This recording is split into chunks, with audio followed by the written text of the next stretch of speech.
वाले का एक फोटो चल पकड़ लेना।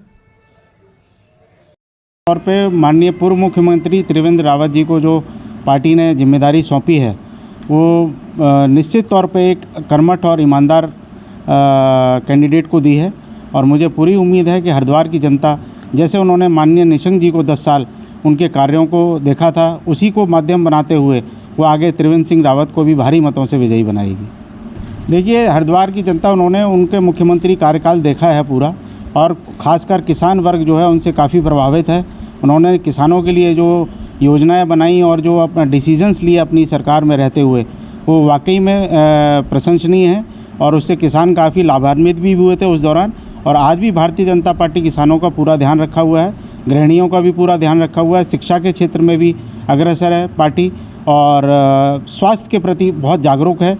इन सब चीज़ों को मद्देनज़र रखते हुए हरिद्वार लोकसभा की जनता निश्चित तौर पे मुझे लगता है कि माननीय त्रिवेंद्र सिंह रावत जी को भारी मतों से विजयी बनाएगी। देखिए निश्चित तौर पे मोदी 3.0 का जो कार्यकाल रहेगा वो निश्चित तौर पे ही विकासशील हिंदुस्तान का रहेगा और जो उनका टारगेट है कि हमें तीसरी इकोनॉमी बनानी है तो तीसरी इकोनॉमी बनाने के लिए इंफ्रास्ट्रक्चर डेवलपमेंट और उद्योगों पे बहुत भारी विश्वास करना पड़ेगा और इनको डेवलपमेंट करना पड़ेगा। जैसे कि आपने माननीय मुख्यमंत्री जी ने इन्वेस्ट उत्तराखंड यहाँ किया था उससे काफ़ी उम्मीद है कि काफ़ी उद्योग अपना धरातल पे उतरेंगे और यहाँ के लिए रोज़गार उत्पन्न होगा जिससे यहाँ की जनता लाभान्वित होगी।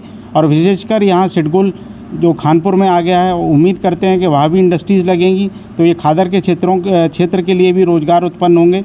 वाकई में हरिद्वार लोकसभा एक अच्छी लोकसभा बनेगी और यहाँ कार्य प्रगति पे होंगे। माननीय त्रिवेंद्र रावत जी को जो विश्वास पार्टी ने जताया है निश्चित तौर पे जनता उनका भरपूर समर्थन करेगी। माननीय पूर्व मुख्यमंत्री त्रिवेंद्र सिंह रावत जी का हम स्वागत करते हैं कि उन्होंने हरिद्वार से टिकट पार्टी ने दिया और मैं समझता हूँ कि बहुत अच्छा निर्णय पार्टी का रहा।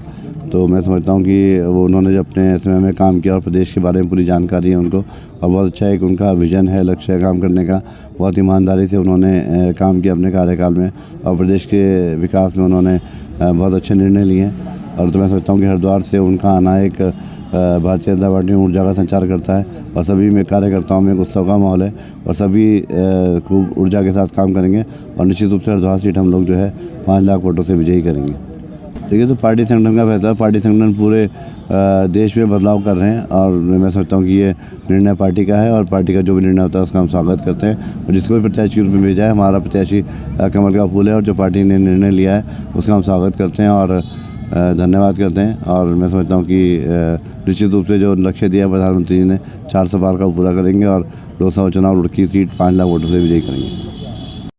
उत्सुक भी है इस बात को लेकर और कार्यकर्ता उत्साहित भी है क्योंकि कार्यकर्ता भाजपा का कार्यकर्ता है, राष्ट्र का कार्यकर्ता है, मोदी जी का कार्यकर्ता है। वो हमेशा कमल के फूल के लिए तैयार रहता है और हम भी कमल के फूल के लिए तैयार हैं और भारत का राष्ट्र निर्माण करने के लिए तैयार हैं और भारत निश्चित रूप से विश्वगुरु बनेगा और सर्वोपरि राष्ट्र बनेगा।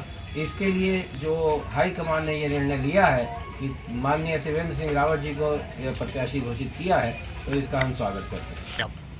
देखिए राजनीति से रिटायरमेंट देने का तो नहीं आप कह सकते, बल्कि उनके लिए कुछ और अच्छा स्थान चुन रखा होगा जहां पर उनकी आवश्यकता होगी वहां पर उनको भेजा जाएगा, ऐसा हमें विश्वास है। संन्यास नहीं लेना चाहिए, वो संगठन के लिए और राष्ट्र के लिए समर्पित व्यक्ति हैं, प्रतिभाशाली विद्वान व्यक्ति हैं और उनकी सेवा संगठन को आवश्यकता है, उनकी सेवा की जनता को आवश्यकता है, उनकी सेवा की संगठन को आवश्यकता है। तो इसलिए संगठन के उच्च निर्णायकों ने जो निर्णय लिया है उस पर हमें पूरा विश्वास है कि उनकी सेवाएं, उनकी प्रतिभा को अवश्य प्रयोग करेंगे और उनको ऐसा अच्छा स्थान मिलेगा।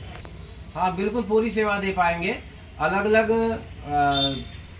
डेजिग्नेशन का अलग अलग कार्य होता है, ऐसा नहीं हम कह सकते कि वो मुख्यमंत्री काल में बीच में हटाए गए। उस वक्त की परिस्थितियों बस आवश्यकता थी कि उनको ये नया प्रतिनिधित्व देना पड़ा, ये उस वक्त की आवश्यकता थी।